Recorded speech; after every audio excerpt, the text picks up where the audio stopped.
Military Police Station, Sergeant Martin speaking. May I help you, sir? This is First Sergeant Hankins, Headquarters Company, U.S. Army Garrison. Look, we got a possible murder here in the unit. I've already called for a doctor and an ambulance a few minutes ago. A violent crime or death means that CID special agents will be called to the crime scene immediately. A competent crime scene investigation demands specialized training, an understanding of basic procedures, and close attention to detail while carrying them out. During the initial phases of processing the crime scene, the critical tasks were performed in a logical and systematic manner. These included initial notification, verifying the crime scene as reported, noting weather conditions, identification of persons at the scene, setting up crime scene security, and initial observation of the crime scene.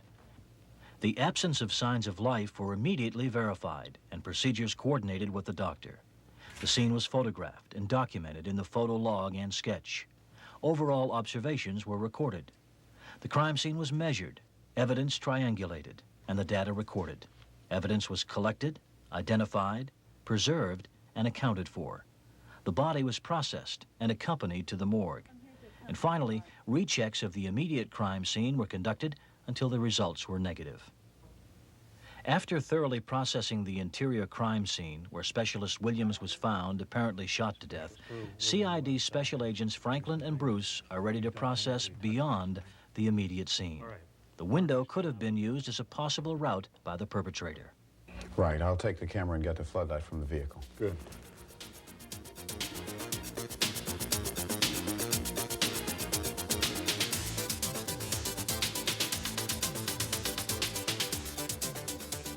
The sequence of any crime scene search depends on the particular circumstances, such as the security difficulties, oncoming darkness, and changing weather conditions.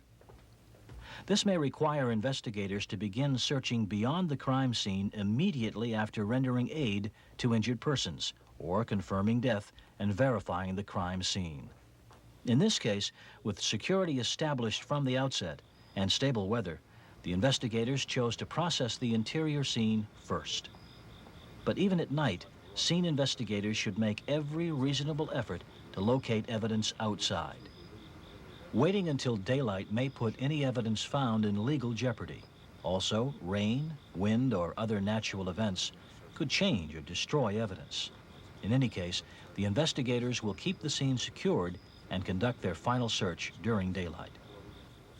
A detailed search is made along any possible path of flight where the perpetrator may have discarded evidence. If assistance is needed in the search itself, everyone participating is briefed on what sort of evidence is being sought, how it may have been hidden, and what to do and not to do if anything is found. Suspected evidence is never touched or moved. The first action is to secure the area and inform the crime scene investigator. There are several methods of search: the strip, the grid, the circle, and the zone or sector search. The senior agent in charge will determine which method of search will be used. For this area, the strip search has been selected. In a large outdoor space such as this, it's advisable to divide the area into strips about 4 feet wide. The searcher then sweeps back and forth across each strip. There's some footprints in the soft soil here. We can get impressions of these. Not much fine detail, so plaster Paris should be good enough. Okay, but remember those impressions are fragile, especially in soft soil. I'll photograph and document them while you get the casting equipment. Right. The impression of a footprint at the scene might be evidence linking a suspect to the crime, but to confirm that, it must be examined and compared with other evidence by a crime lab examiner. The primary concern after finding an imprint is to protect it from alteration or destruction. The first step is to take a series of photographs to establish the relationship of the footprints to other objects, show maximum detail and a sense of size. Secondly, the impression is triangulated, entered in the notes and on the rough sketches. Finally, the investigator casts the impression following prescribed procedures. Before the cast is dry, the investigator marks it with his initials, the date, time, and an arrow indicating the compass direction of north to establish orientation of the footprints at the scene. There's a fiber strand and a possible blood stain here in the window. Also, tool marks here in the window frame, and the damaged lock suggests that the window was jimmied. Should we take the whole thing out? If it is small enough, the entire item showing tool marks should be sent to the crime lab. Original evidence is always more useful for evaluation than a photograph or a cast. When items are too large to send, it may still be possible to remove a section for examination by the lab. A large enough piece of the surrounding area is also removed to prevent bending or splintering of the tool-marked evidence. This could be the tool that jimmied that window. This is just too easy. The investigators must describe, photograph, triangulate, and sketch the lug wrench before moving or touching it. It is then carefully collected and examined for additional or trace evidence, and marks or features not previously visible. The lug wrench is then carefully checked for additional and/or trace evidence, additional marks or features recorded, dusted for latent prints, marked for future identification or containerized, and the container marked for identification, tagged with the DA Form 4002 and later entered on the DA Form 4137.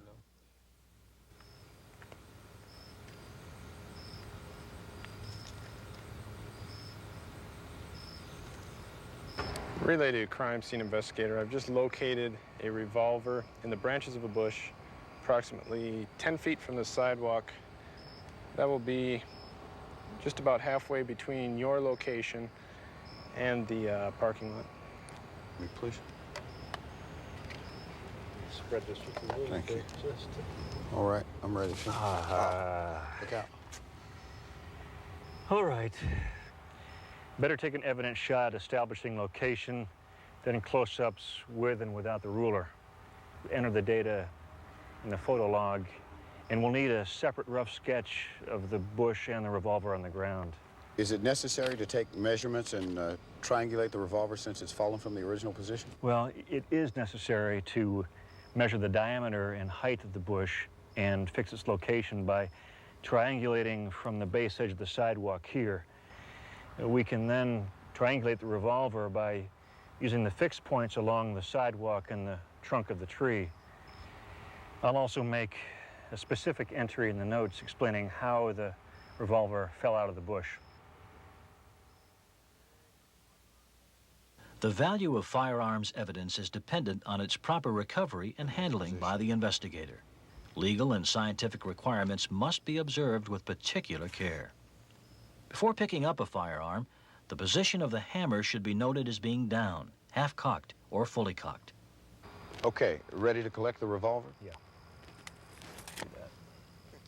Firearms must be picked up with care to preserve any prints or other trace material, and of course, to avoid an accidental discharge. A handgun should be lifted by either the checkered part of the grips or the edge of the trigger guard, areas that don't usually yield useful prints, but never place any object into the barrel of a gun. Next, determine if the firearm is loaded or not. With revolvers having loaded cartridges or fired cases, a diagram is made of the rear face of the cylinder showing the position of the loaded cartridges or cases with respect to the firing pin, and an arrow is scratched on each side of the rear face of the cylinder lying under the firing pin. Now, this should also be indicated on the diagram. Finally, dust for any latent prints on the weapon. If it's decided to mark the cartridges themselves or containerize each item separately, a separate number should be added to match those assigned to the chambers of the cylinder. The investigator also determines whether to mark the revolver itself for identification or containerize it and mark the container. Want a container for the revolver, too? No, I'll mark it directly. With direct marking, he must inscribe his initials, date, and time on all major interchangeable parts of the weapon that normally leave imprints on the bullet or cartridge cases. When the preliminary outside search has been completed, the investigators must make sure the crime scene remains secure until daylight, when a final outside search will be conducted. In the meantime, the special agents are ready to finish up their job inside. We'll keep the whole crime scene secured at least until the autopsy is done. I'd better take care of the necessary coordination now. Right. In the meantime, I'll get the evidence and the equipment packed and ready to go. Great. And would you double check all of our notes, sketches, and photos to make sure there's no conflicts between the documents and the sequence in which we processed, tagged, and labeled all the evidence? Will do. Good. When working a death investigation, the crime scene is always secured until after the autopsy is completed. At that time, a final search of the crime scene may be indicated. Sir, we're about finished for now. As you know, the inside and outside crime scenes must remain secured until at least tomorrow. We'll make a final outside search in the morning. I understand. I'll coordinate that with the provost marshal. Thanks, sir. Remember that military police personnel will likely be key witnesses in court. Appreciate your help. Their notes, observations, and actions taken at the scene will be vital. Official duty rosters, including shift changes and security instructions, should also be available. The agents also work with the individual who is responsible for the building and area where the scene is located. When circumstances eventually justify releasing the scene, the full identification of the responsible person to whom the scene is released is documented. Only then are the crime scene security personnel released from duty. All right, I guess we're ready to go. Special crew, thanks for your help. Investigators take every precaution to protect evidence from alteration. This includes avoiding the use of unclean containers that might introduce chemical or bacterial contamination or allow spillage, evaporation, or seepage of a sample. In packing or transporting evidence, any bending, scratching, or cross-touching of evidence items is avoided. All physical evidence will be recorded on an evidence property custody document, regardless of how it is obtained. When heat seal bags are used to containerize evidence, procedures provided with the equipment will be followed. Evidence to be submitted to the crime lab for serological tests will not be sealed in any type of plastic container. Except in unusual cases, physical evidence will be released to the evidence custodian not later than the first working day after it is acquired. Evidence acquired during non-duty hours will be secured in a temporary evidence container. It will be controlled by the CID agent.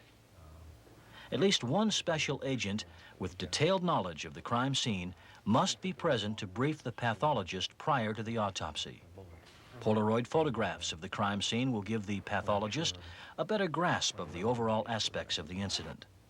The clothing and exposed parts of the body are examined again by the special agent for any trace evidence. Doctor, we'll perform the gunshot residue test now. The gunshot residue collection kits used by the Criminal Investigation Command have all the items needed to detect primer residue, which can indicate if a suspect has handled or fired a weapon. The test involves simply swabbing the victim's hands and collecting the residue for shipment to the crime lab for analysis. The crime lab's trace evidence branch advises that the primer residue test should be performed on living subjects no later than 6 hours after the incident. There is no time limit on deceased persons.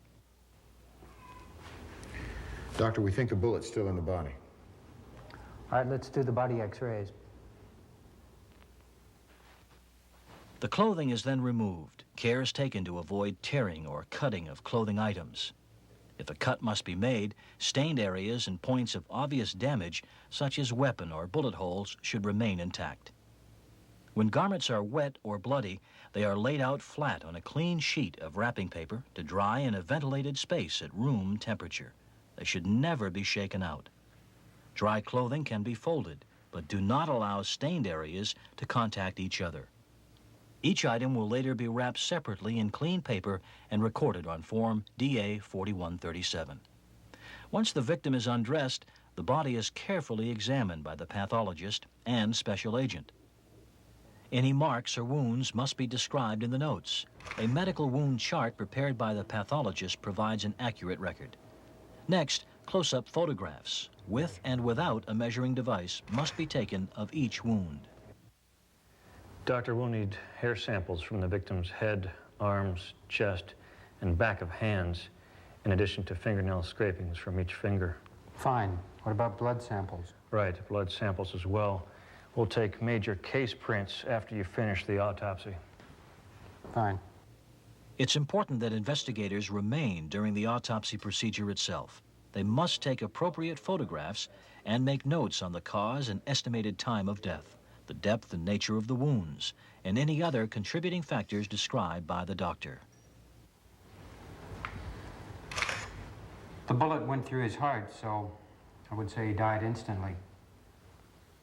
Any spent bullets or other objects recovered during the autopsy are usually identified as evidence by the pathologist and released to the investigators.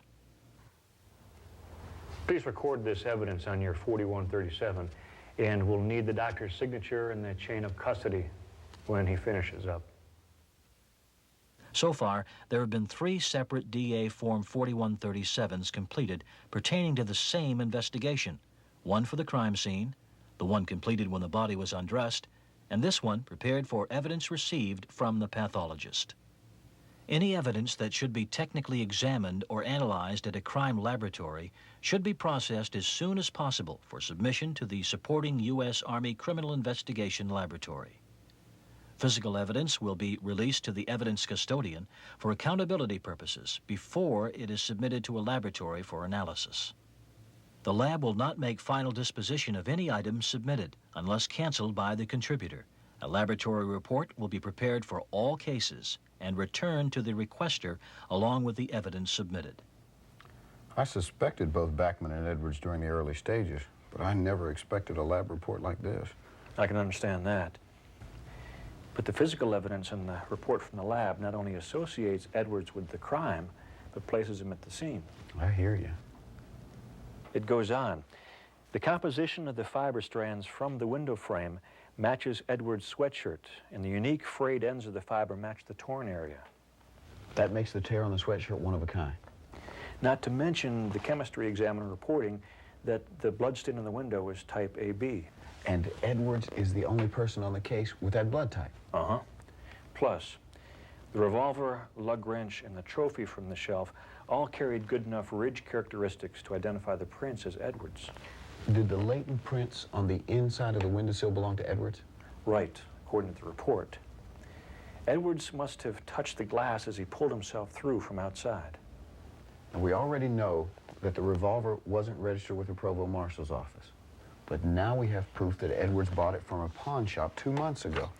And the firearms examiner confirmed that the 2 bullets were from the revolver. You were right about the cocaine, too. High-quality stuff. Okay, let's see if the hypothesis we've developed fits the framework of these facts. Now, we know that Backman and the deceased probably were dealing. The success of any investigation is always dependent on the intellect and experience of the investigator, who must develop a hypothesis that will serve as the initial framework. That hypothesis, based on the crime scene investigation, is simply a set of reasoned assumptions concerning how the crime was committed and the general sequence of events. But you think we should tell the CQ something happened? Hey, we're gonna make it to the Fuzzy Duck where the action is. Maybe I'll catch you there later, after I shower up. Well, I'll tell the CQ about Williams. We know Edwards left the others at that point. Maybe he figured he could grab some of the cash or even drugs from Williams' room, and it would be blamed on Backman. But why didn't he use the door? Too risky. He probably figured he could check out the situation first through the window. Okay. So he looks in and finds Williams out cold, as Backman claims, and the money on the table. He knew he had to move fast, so he probably went to his car for a tool to jimmy the window. And somewhere along the line, picked up his gun. Maybe it was in the car. Edwards probably cut himself going in or out the window, which is how the AB blood got there.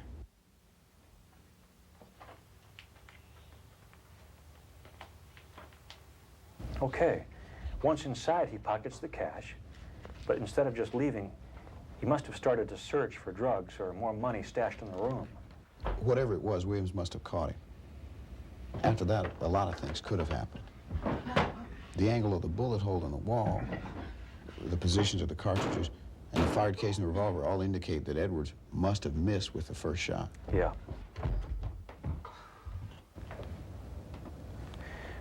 Well, I think our general theory of events here seems reasonable, but I'm still not satisfied about that shot the witness heard when Bachman was in the room. Yeah, I forgot about that. You know, we performed the gunshot residue test on Bachman within the 6-hour time limit, and the lab results show negative. Wait a minute, wait a minute. Remember those manuals we found on the floor of the crime scene? Yeah, They could have fallen down when Bachman and Williams scuffled, right? maybe.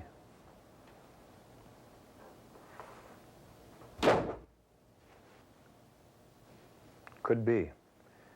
Under the circumstances, that sound could very well be perceived as a gunshot. Let me check some of these facts again. I don't think Edwards will confess or even acknowledge any guilt in this crime. Well, that remains to be seen. I've briefed his commanding officer on the case and made arrangements if we want Edwards for questioning. The commander advises the appropriate charges will be brought against Edwards, even if he declines to be questioned. I know you've been talking to the staff up at the judge advocate's office. What advice are they offering? With the quantity of valuable physical evidence we've got in this case, an outright confession from Edwards may not be necessary for a conviction. When we talk to the witnesses again, we'll try to interrogate him if legally possible. Questioning witnesses and suspects are an investigator's means of obtaining information from or about persons connected with an incident. Technically, we use the term interview when we are questioning witnesses and/or victims. The term interrogation refers to the questioning of a suspect. No law enforcement official may interrogate a suspect without informing them of the nature of the suspected offense, the right to remain silent, and that any statement made may be used against them. A suspect in custody has a right to counsel. The suspect may not be questioned unless he or she has waived these rights. All right, wait. Before you go any further, I want to tell you what happened. I went in there just to see if he was okay. But he thought I was trying to rob him. I was lucky I had something with me to protect myself.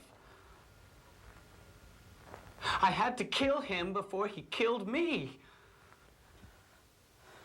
The resolution of this case by CID special agents has grown directly from their methodical processing of the crime scene, which involved investigating and recording by the four most common means: investigative notes, photographs, sketches, and evidence custody documents.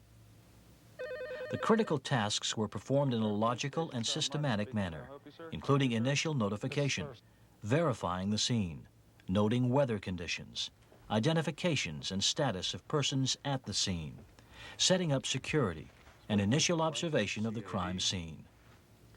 The absence of signs of life were immediately verified and actions of the doctor coordinated. The scene was photographed and each photo documented in the photo log and rough photo sketch. The overall observations of the scene were properly recorded. The crime scene was measured, evidence triangulated, and the data recorded in notes and sketches. Evidence was collected, identified, preserved, and accounted for. The body was processed and released to the morgue accompanied by a CID special agent. Rechecks of the immediate crime scene were conducted, and the search continued beyond the scene. The autopsy was witnessed, notes and photographs completed, and evidence collected. The crime scene was secured until the investigation was completed. Finally, all evidence was released to the evidence custodian, and subsequently appropriate items were shipped to the crime lab for examination. The lab results were received at the CID office. The crime scene investigation results were tied in with the appropriate interviews and interrogations. Court decisions in recent years have emphasized the importance of physical evidence in the solution of crimes and the prosecution of offenders. Physical evidence can have crucial value in verifying that a crime has been committed, in identifying who committed it, and just as importantly, in exonerating those who did not. To realize the full potential value of physical evidence, investigators, crime lab examiners, and prosecutors alike must join to produce a set of facts that make it unreasonable to believe any conclusion other than the one those facts support. Physical evidence plays a vital role in the investigation and solution of crimes. Trial counsels recognize that corroboration of testimony by physical evidence is essential for the successful prosecution of cases. Accused and counsel, please rise. Private First Class Jeffrey Edwards, it's my duty as military judge to inform you that this court-martial finds you of all charges and specifications guilty. Please be seated.